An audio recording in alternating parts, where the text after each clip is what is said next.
everybody, it's Kelly V, the Pop Pixie. I'm just waiting for the incredible Tony Dolan. Hopefully this works. Yeah, just still learning the tech side of all of this, and there he is. So yay, it worked this time.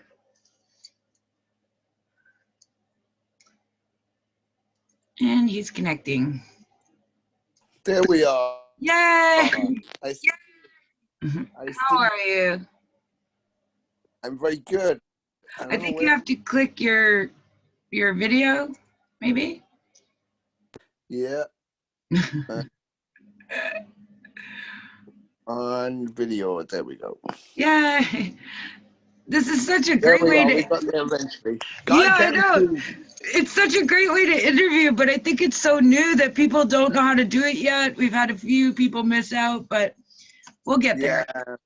Well, I think because normally we do them, they seem kind of okay. But so I put the app on my phone, but of course sometimes when it comes through on the phone and through Messenger, if it's not through email, it said, you know, copy the link and just stick that in, and sometimes that just goes round and round, or you know, so. Oh, maybe that's the problem with some people that are having then.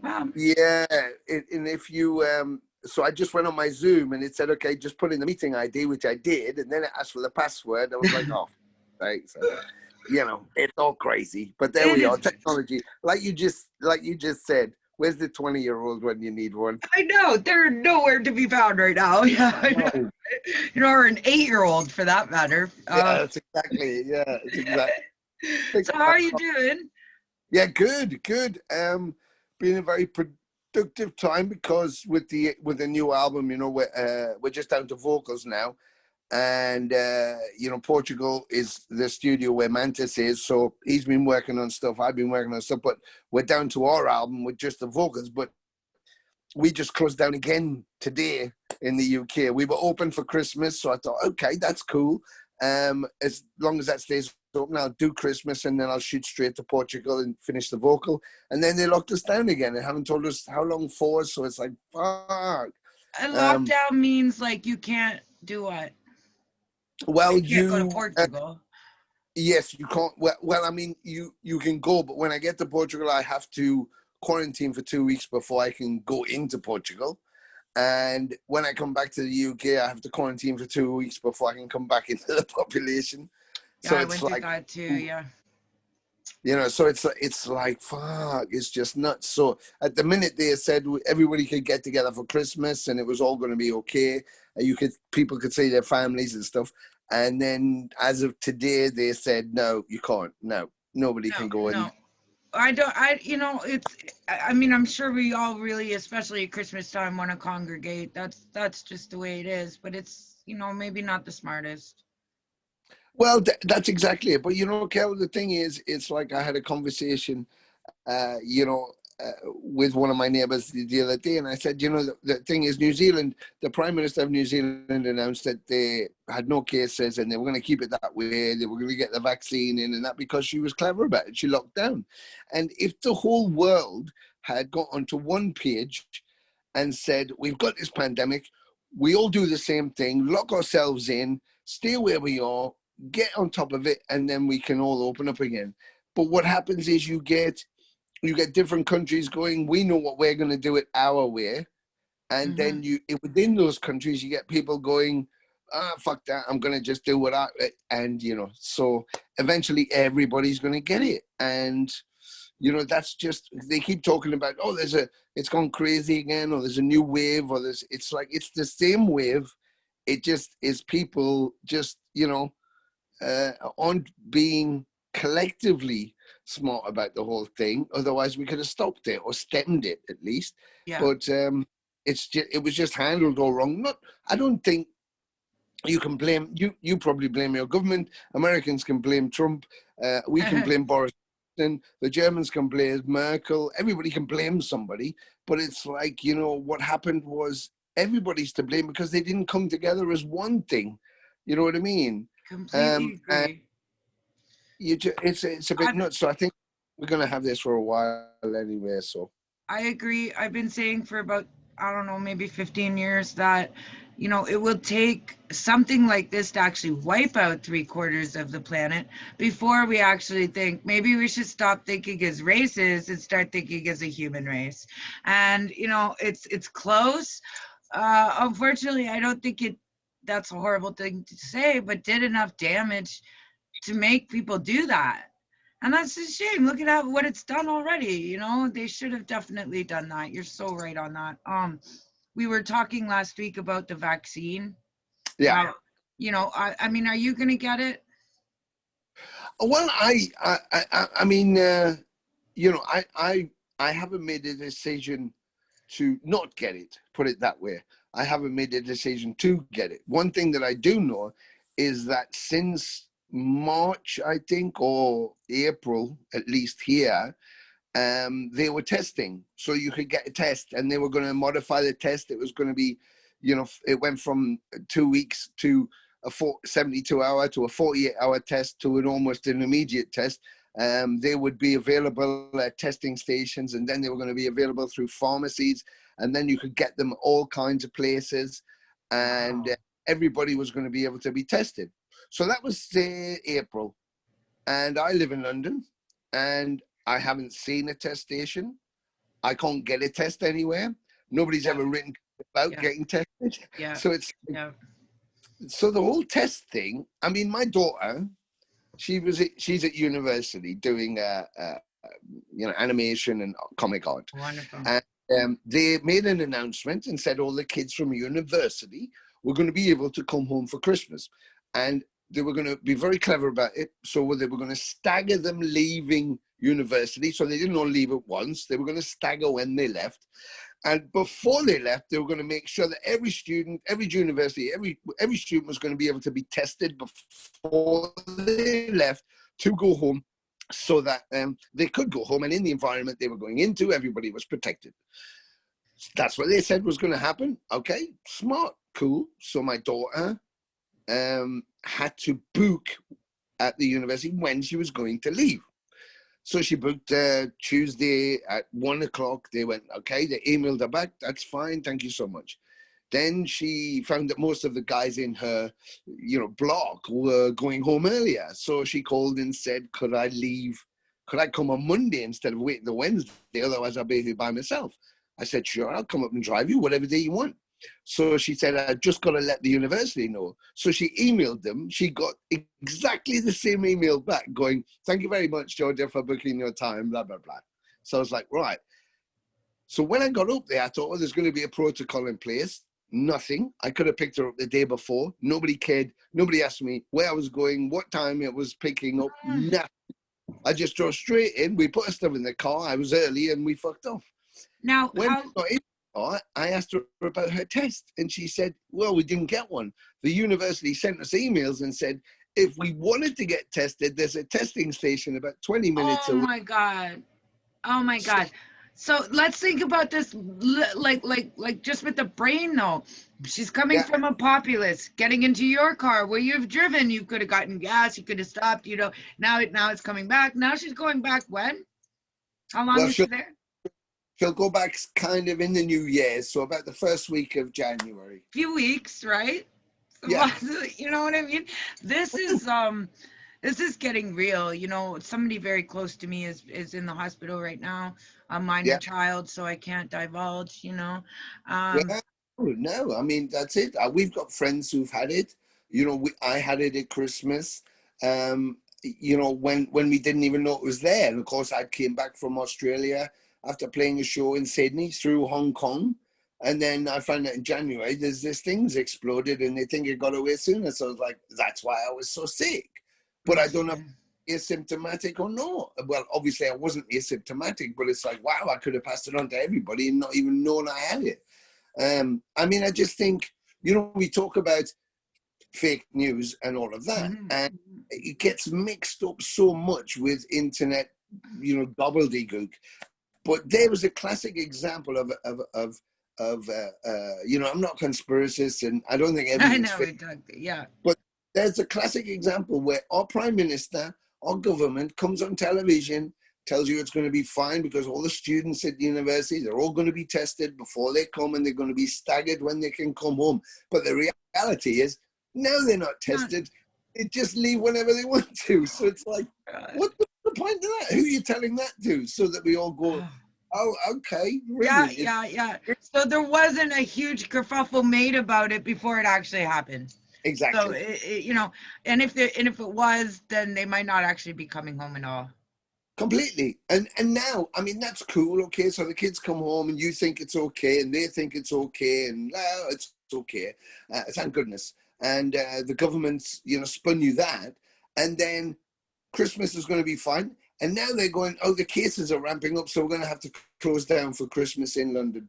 Well, why is that? Probably because you let all the students go. Exactly. Whenever the fuck they do. And now you're going to blame the kids. It's going to be their fault next because they're spreading it. It's like, but you said it was all in place and you're going to handle it, which is And if people are allowed, they will, because we just need each other. You're right. Yeah, of course. Kel, I think that's the humanist problem. This thing has done a few amazing things. It's stopped the world, so we've reconsidered our position in the world for good. How much music, how much community is important, how much your health's important, how much we've affected the environment, lots of things like that.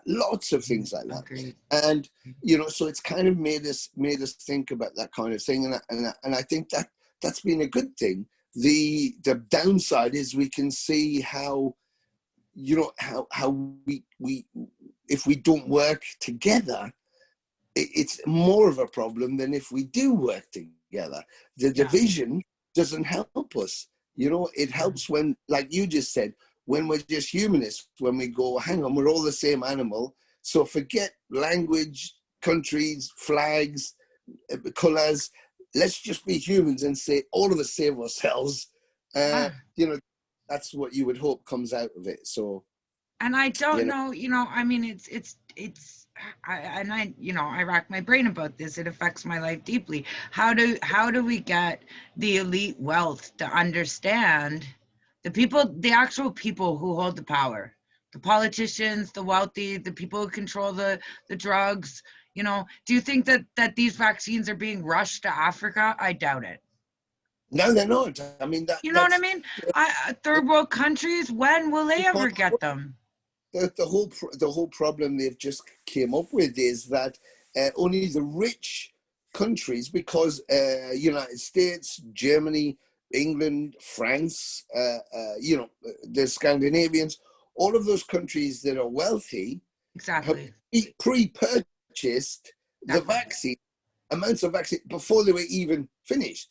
So they've already pre-purchased them. So not only are there's a shitload of countries that can't get them because they're already pre-bought by the rich ones, but also there's a whole lot of countries that even if they could access them, they haven't got the money to buy them. So it's like, oh my God, we're now in a situation where, Donald Trump complained because they give the first vaccines in America injections yesterday, and we gave them last Monday.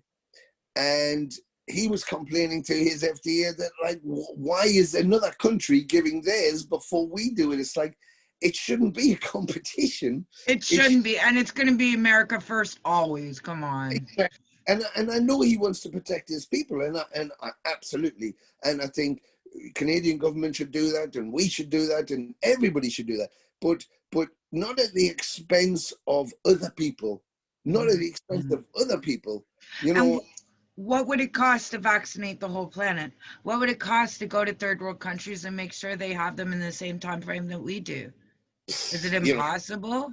As an age-old question, that's Band-Aid, isn't it? It's like, hang on, if I give, which I do, but if I give £5 a month to a UNICEF, then this little boy or little girl with an extended stomach, with flies eating its eyes away, who is going to have clean water for a month if I give £5. So you're telling me that our government can spend, I don't know, 120 million on defense, on new weapons, but we can't give them enough water. And you know what? If we just shared the resources, we wouldn't have to spend the money on defending ourselves because people wouldn't fucking hate us. It's so goddamn simple, right? You Yeah. know, it's just a fight for survival, equality, the basic rights which we hold dear, you know, and I can't you know, and unfortunately, my friend and I were talking about this yesterday. Is it a push to eliminate the poor? Whether it's in cities, in you know, mm, How mm, do you, I don't say how that is. You know, you don't want and to it's so think it. no. I mean, a friend of mine, a friend of the family. She was working for.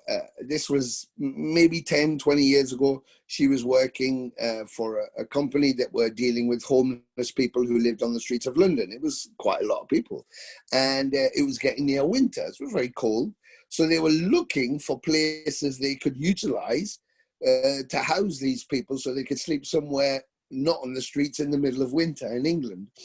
And they found a building, and they went to the local governing body, and they said, okay, you can use this building. Now the building was an old structure in London.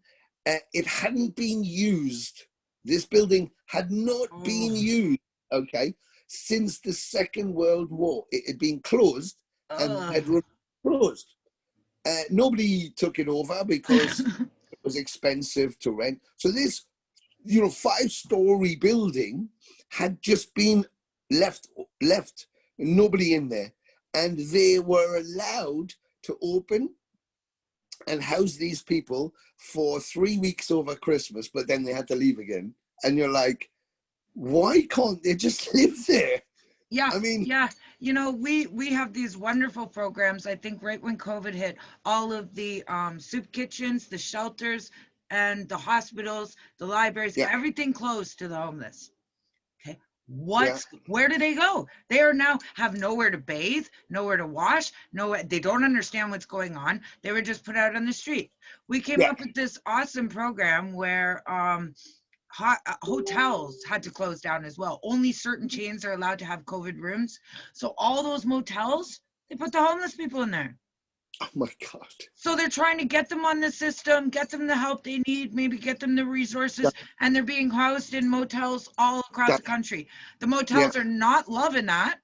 They are not loving no, it, but they're making money through the government. what, You know, exactly, yeah, and it's a real problem. And after New Orleans and the devastation there, watching all the poor people being shoved out of New Orleans and never allowed back. yeah, You're telling me yeah, our government wouldn't do that in a heartbeat to eliminate that? yeah. And I it's another one of those things. It's about where their focus is. It's like,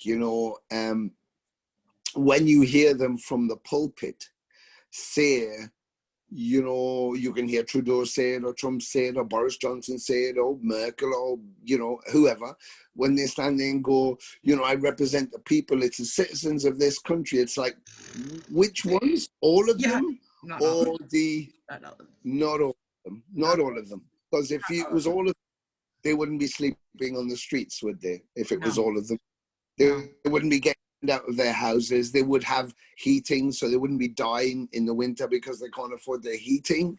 They wouldn't be going to food banks because they don't have money. So not all of them. You represent some of them, and the ones Right. who are okay, who don't care. Yeah. That's who you represent, and Upper it's middle class and above. You know, that's yes, definite.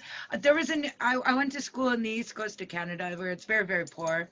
yeah, They've just lost all their local industries, right? So they got no yeah, forestry, no fishing, nothing left.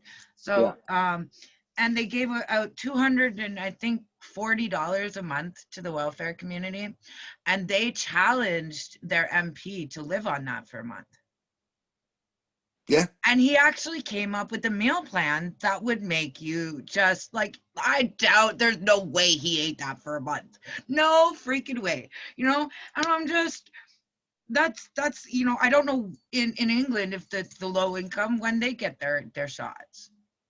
Oh yeah, completely. I mean, that's exactly it. You know, the people who are at the back of the pack, you know, people who can't sustain themselves. You know, so if you're not sick, but you're on low income, well, you're not going to be able to get there, are you? And you know, another thing, we had a similar thing where an MP from London travelled up north of England, and he this was many years ago, and he lived there for a month in a regular house with benefits, the benefits they were getting. And you know, after a week, he was the one going, this is impossible, I don't know how you do this. Yeah. And it's like, you're the one deciding how much people get to live on, Now, and you do it, you know. I'm very, as a sick person, we share the welfare system and the disability system. I Yeah, don't think you should be able to have three generations of children on the welfare system. We now, need to re-educate, retrain, support these people to get back into a lifestyle that's healthy, but it takes away from the sick people who can never have that. Like, I well, cannot, as much as I want to right now, I can't go to the local coffee shop and get a job if I'm a liability, yeah, right? yeah, And there's people in that situation. If I have a seizure or I pass out or I fall asleep, you know what I mean? I hit the yeah. floor, they'll never hire me. So No, there are people who are stuck in that situation, and it takes away from them having a quality of life because somebody doesn't want to work a factory job. yeah. And Able. I mean, that's again, Kelly, that's one of the things. It's like, the systems are set up. When the systems get set up, they're set up to help people who need help, and you get people that abuse the system, and Always. you know, you're smart if you screw the system. Yeah, good luck to you. Except that if it goes bad, it's the people who really need it are going to suffer, not you. They're going to suffer. You just get caught for rigging the system, and now you move on to something else. But those people who really need it, if they then penalize the system, those people now can't survive, and No. that's a problem. You know, it's another. I suppose it's a you know, it's a danger of when people in the West be focused on themselves Hmm. and not on their community. You know, you don't want to Oh, use the very word much. socialism as a dirty word these Oh, days. we talked about this last time. Yeah, it's so true. Exactly. It's so true. But it's like, well, you know, okay, if my in this situation, my neighbor comes and knocks on the door and says, I don't have any milk, and I'm supposed to have milk every day, and but I don't have any money. You don't have any milk I can borrow. I could say, of course, and give them some of my milk, or I could say, fuck off. That's not my problem.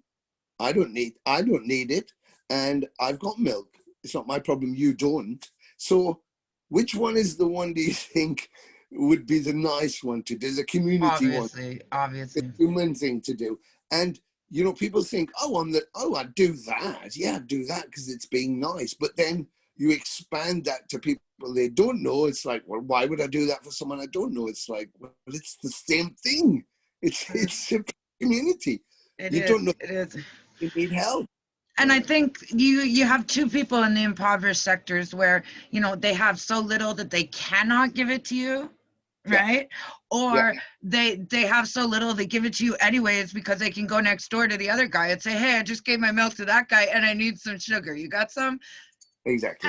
And the community is hard to build. As the cities get bigger and bigger, I find the competition for housing, food, shelter, jobs makes people turn into that without Yeah, yeah, wanting to, yeah. you It's know? fear. It's a fear. It's a fear that's instilled in people and governments use that fear to turn it round. The Third Reich did it. The Nazis did it. The communists did it. You use that fear. If Mhm. people are scared, then it's easy to control them because you offer them what they want, or you pretend to offer them that Offer they're. them what they exactly Yeah. pretend. So think. And I think that poverty, that struggle, that real suffering breeds the best metal music, does it not? Always, because Always. I think there's a culture of when we're young, We want to push everything back, all that conformity, all that conservatism, and we want to fight back. We just want to say, like, go fuck yourself. Exactly. I don't want to Exactly. do rules, and you can't tell me what to do. And that happened from Elvis through the Beatles, through the Stones, all the way to punk and everything else. And metal is the consistent version of that. And you can take a 50-year-old guy who at 16 was going to shows and was doing exactly that rebellious thing, but inside, as we'd never age inside, we only age outside. That 50-year-old guy, when he goes to see, whatever band it is, Kiss or whatever, he'll go to that show, and it will hit him, or her will hit the person emotionally, and they'll be connected to that time that they It's that so they've true. you know. Yeah. Yeah. I I That's remember, I remember saying to an old guy once at a show in I think it was up at Washington State, and he was like, "Oh my God, I felt like I was 16 again. I could feel the tears coming, and it was amazing." And I said, "You know what I want you to do? Once a month. This is it. Just once a month. Please do this for me. I want you to uh, get the wife out the house, tell her to go and party with her friends, make sure your kids are doing whatever they're doing. They were kind of grown up." So I said, so just get the house to yourself. I want you to turn all the lights off. I want you to put your favorite band on, Motorhead, Priest, whatever it is. I want you to crank it up to like 11. I want you to always just 11. I want you to just strip down to your underpants, get a tennis racket or a pretend guitar, and I want you to scream like you're in Madison Gardens. And I said, just liberate yourself, because that person that we were is always inside. We just constrict it and compress it. And when we go to a concert, we let it out. We let that person free. And then we go back So to doing our day job, as it's so true. It's so true. wherever. So I said, liberate yourself just once a month. Just have the house to yourself, kick this shit out, and just pretend you're whoever at Madison Square Garden. I do So that all day, almost every day. Like my poor neighbors must think I'm insane, and I do. And it's one of the only things that actually makes all of my episodes stop. yeah, Be just totally engrossed in the music and freaking out or singing, screaming, banging my head. And it's a dead scene here, man. yeah, Like metal it's got to make a bigger comeback in Canada. It's got to be supported. We got to change this. that's it. It's driving me nuts. I know, I know. I mean, though, but I've been all over the planet playing, from small places to big places to big stages to small clubs, and everywhere I go, whatever town it is, from Chile to Japan, from New Zealand or Tasmania to Canada, uh, East Coast, West Coast, Alberta, you name it, you'll get it, and they'll go, "Yeah, metal's not so big here," and everybody says it, and I'm going, Then you go to Wacken, and you see like 500,000 metalheads, Yeah, yeah, yeah. you can go, it's not so big. And they're not all from Germany. They're Yeah, from, yeah, yeah, yeah, exactly. Exactly. The fans are here. The yeah, fans are here and they're loyal. But for yeah, whatever reason, the industry just looks right over the whole freaking yeah. genre. And I'm mind blown. I'm mind blown because the fans are so dedicated. There's so many of them. There's so many genres of metal now to choose from. Yeah, You know what I mean? And yeah. It became, it was consolidating the financial side of it. You know, uh, uh, what Lips does now, because he wants to tour 24 hours a day, 7 days a week. That's just all he wants. And you look at their tour list and you see it and go, it's "Wow, insane. we're at, yeah." And we're at Every day. Every day. we're at all the time. We do as many shows as we can, non-stop, no days off. Back in the day, because I said this the other day to someone. I said, the mistake is when if a young band, say, coming out, they look at Slayer, who've just done their last tour or whatever, but you would look at Slayer, they're playing back in 300,000 people, 500,000 people, whatever it was, and they've got all these flames, this stage show, there's like all this kerfuffle, they're making tons on merch, and they've got videos going, and they'll do a live album, and it's all this big thing. And you go, that's what I want to do. I want to do that. Of course, everybody wants to, but you don't get there until you do what Lips is doing now and what Slayer. You know, we played a show with them on the Halloween. So And it was their only show in the UK. They played in London, and we played the same bill. And afterwards, we all went back to the hotel, and they were about to leave the next day for America. And I remember talking to Kerry, who was like really grumpy, really. I mean, he's not like a ball of fluff anyway, but he was really grumpy. And Jeff sat down, and I said to Jeff Hanneman, R.I.P., I said, Jeff, is Kerry all right? He seems a bit pissed. And he was like, oh, he's just really fucking over the whole thing. And I said, oh, right. Why? And he said, well, it's been, you know, we've been in Europe a month. We never been to Europe before. We turned up at the airport. There was the 4 band members, and the only other guy they had was Tom Aray's brother, who was doing all the driving, all the teching, everything. And in those days, there was no fucking GPS. It was a map. He said, we got to the gear place where they had a van full of our gear. The guy gave his brother a map and the keys and went, Europe's that way. And these guys were playing non-stop shows, sleeping in the van on their gear. So when you see them and you presume they're being arrogant because they're rich and they're at the top of their game, you have to realize that they were sleeping in the van, wet, cold, hungry for a month with nothing. And they didn't do it just once. It's like John Zazula had Metallica do. Those boys did America in a round, sleeping in a van, eating crap food and not having 5 hotels.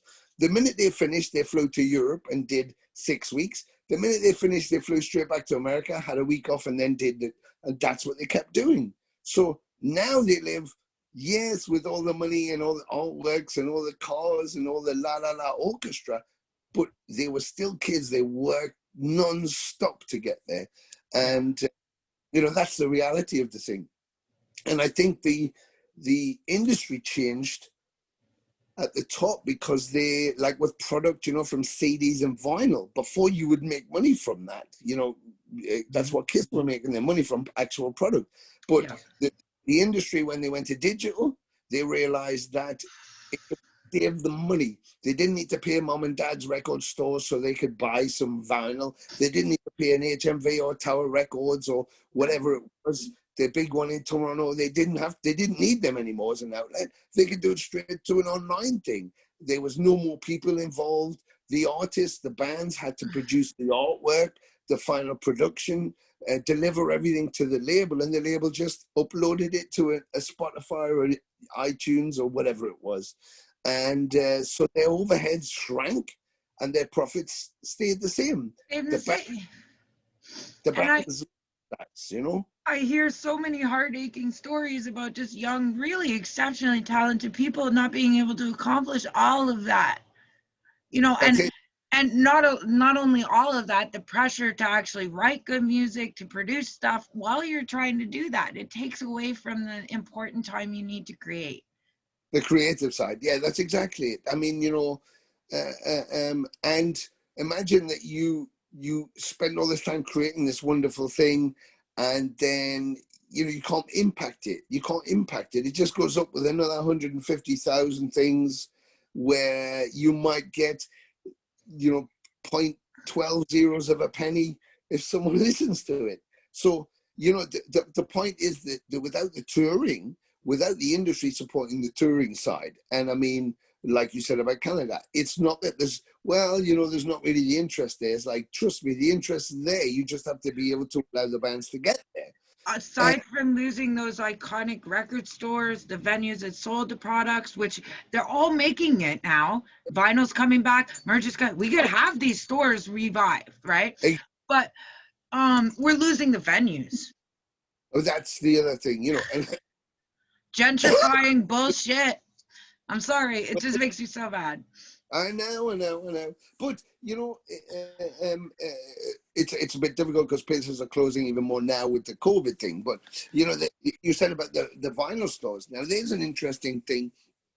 I did a symphonium a couple of years ago with a whole load of panelists, with music producers and record producers and product managers and stuff like that.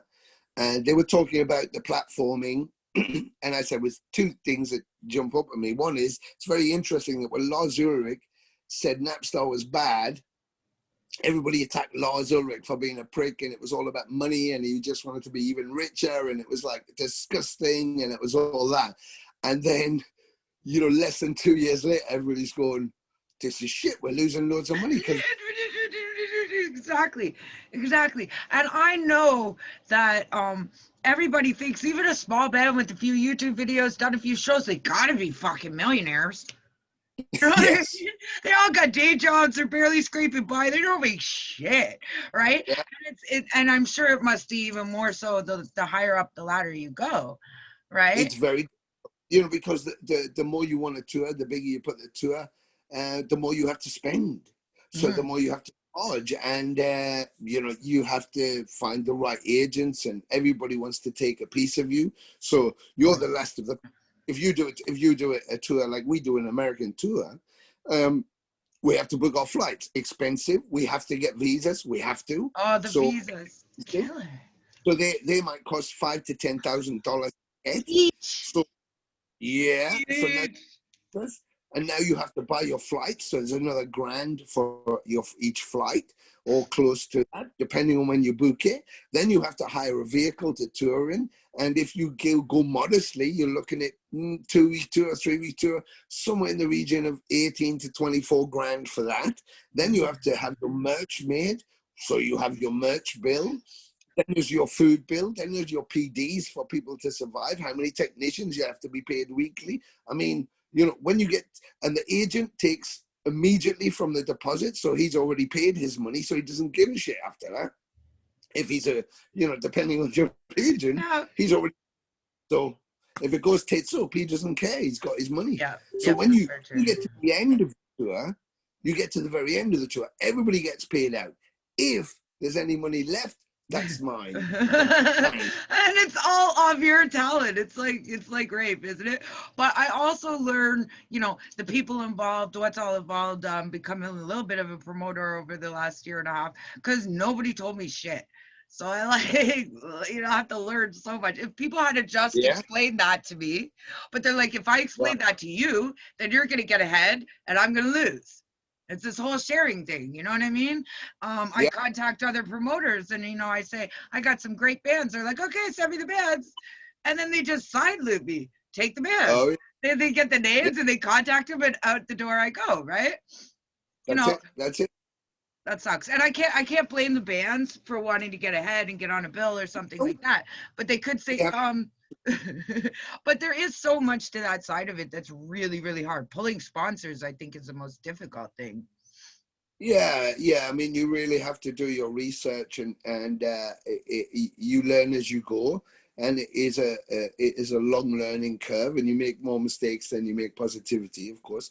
But you learn, and Yeah. but it is that poaching goes on because everybody wants the business. Yep. So you know, and you do have great agents and really great people, but of Mhm. course you have people taking advantage.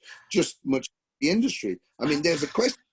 My other question was to do with the record stores. Now, I said at this conference, I said, you know, what's interesting is, you know, I have vinyl, and I know, like almost probably everybody I know that is of Doing my vinyl. kind of generation all have vinyl. Now, I don't remember. It must have happened, obviously, but I don't remember anybody asking me if I didn't want to buy vinyl anymore, Yeah. or Yeah. or Yeah. music, or Yeah. closing. Nobody ever asked me, and I said, I think if I asked everybody I know who does that, nobody asked them either. But yet we were told by the industry nobody wants vinyl anymore, so they just Who stopped said making it.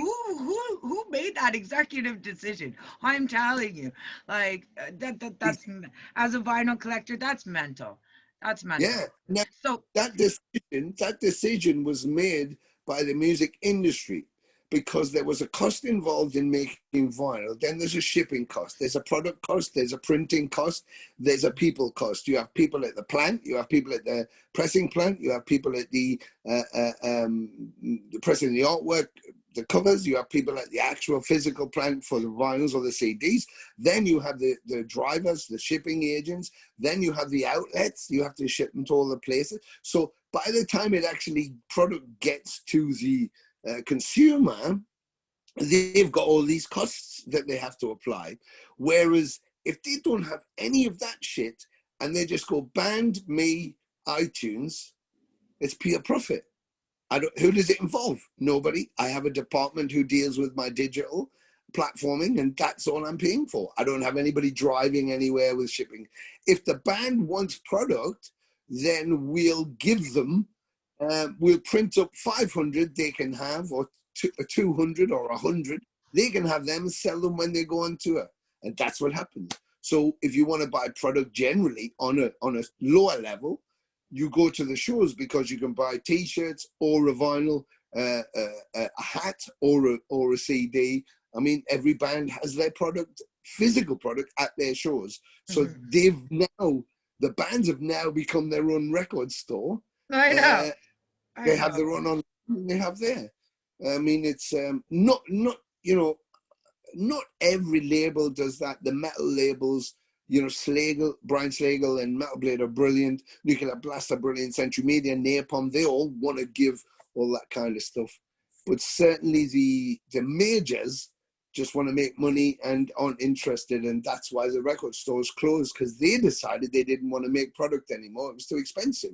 And so then they say that we don't want it. It's like, well, of course I'm. Why don't we open up a record store and we'll just hit up the musicians themselves and say, send us your merch? That's it. That's the missing link. I think so. Screw the record company. You just get it right from them producing their own stuff. And I miss that, going to the record store, the smell of them, just skimming through it. Other people, yeah, I fucking miss it so much. Yeah. It's like, going to San Francisco and then going to Amoeba Records, it's like up here at Ashbury, going to Amoeba Records and you walk in and it's just like this gigantic place of music. It's like, wow, I so miss that being everywhere else. Sam's in Toronto, Sam's was just amazing in Toronto. When that closed, it was like, no. I know, and crazy. Kid, that was our section. I lived in front of that store, man. I like screw you, like that's our stomp, man, and I miss it so much. And the sign was in so many movies. It was just iconic, right? And it's gone. How could it be gone? I know. I wonder whatever happened to the sign.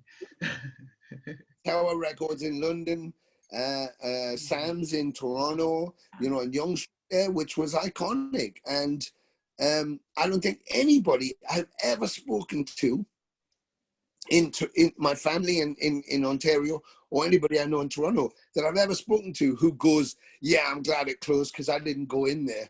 Nobody says that. Everybody goes, no. And it's it was the fall of the industry, but also the 100-year-old leases running out on Yonge Street, and now that spot would have cost them so much more. Holy crap. You know what I mean? Nobody can afford it, so they close. But I also think, like, could we not even, I don't know, how do we save them? But I do think if we opened one, everybody would come back. I don't think. Well, without a doubt. I think without a doubt. And, I think if you could save a church because it's a listed building, because it's been there for whatever, and it's like always been a cathedral or something, or you could, a government house because, well, it's iconic, or a pub that they go, well, this was the first pub in wherever it was. Those kind of things, those kind of music is, it's iconic. Imagine them. I mean, when they closed Maple Leaf Gardens, I was like, that can't even be possible. Those places are part of the identity of the people. You know, make it a museum or do something with it. But a record store like that, Sam's was like iconic to the city. You know, so surely it was important to keep it. Yeah. You know, and you know, when you've got something that does that much, I think the city fathers need to look. You know, because the rentals were going up okay, but surely you have to make an exception for something that's iconic. You want to help to keep it there because it, you know, it's iconic. So I just think it's a misdemeanor that they do all the time. The same with, you know, the way they treat the music scene. You know, it's like, you know, recognizing it as being almost like non-autistic. You know, it's like, well, you know, if you go, you know, you go see the opera, you go see the Philharmonic. I mean, that's art. That's art. But if you go and say Behemoth, that's not.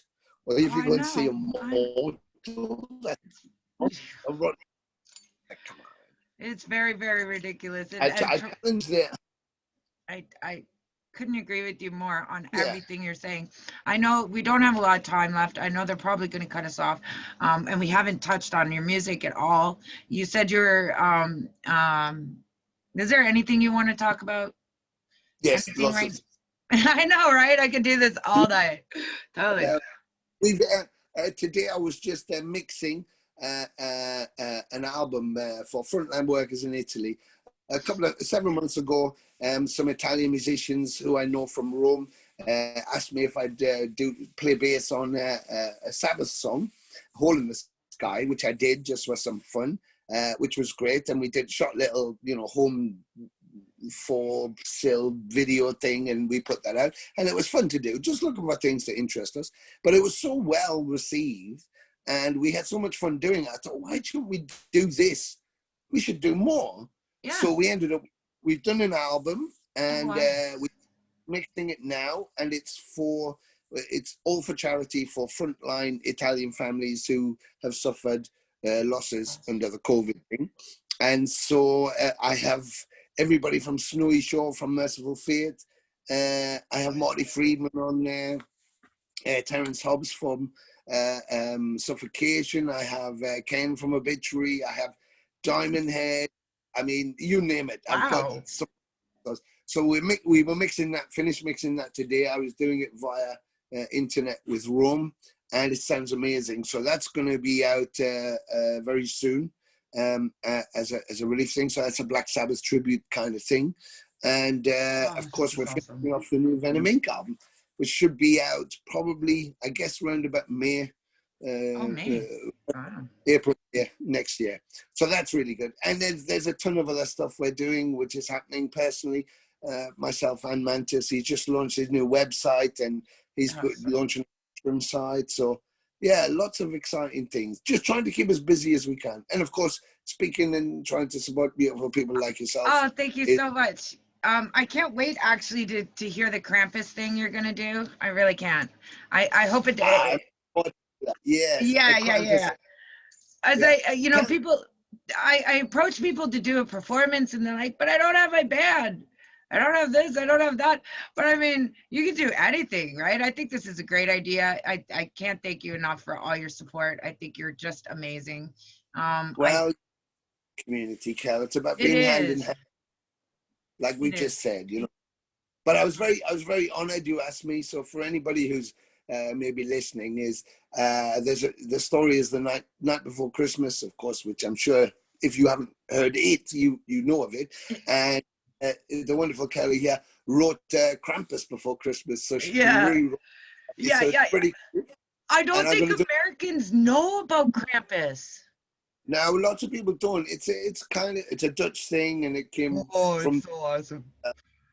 But it's really kind of cool. It's just a play on there. Krampus was a character who they used to threaten the children, and if they weren't good, Krampus would come and steal you or eat you or some shit like Apparently, he could take you to hell for a whole year. He could take you to hell as well, yes. I mean, just think, would our children be better behaved, do you think? They have more fun. You know, if you told kids these days, you know, if you're not good, he'll take you to hell. They'd probably go, that sounds cool, you know. Yeah, I know, right? They're scared to nothing now. But I mean, I'm just thinking it's so great. So I'm doing some Yeah. artwork. Hopefully I can put that up for charity around Krampus. I just started it. Um, but thank you so much. And you have yourself a wicked night. We're running out of time. It's gonna cut me off real soon. So Uh, Well, look after yourself. Be well. Give my love to Lips of and course. to you. Be safe. Be well. Lots of love, and I'll talk to you very soon. Okay, And thank you. thanks so much. All right. Be Yep. good. Kat. You too. Mwah. See you Bye. soon. Bye. Bye. Bye. Uh, I was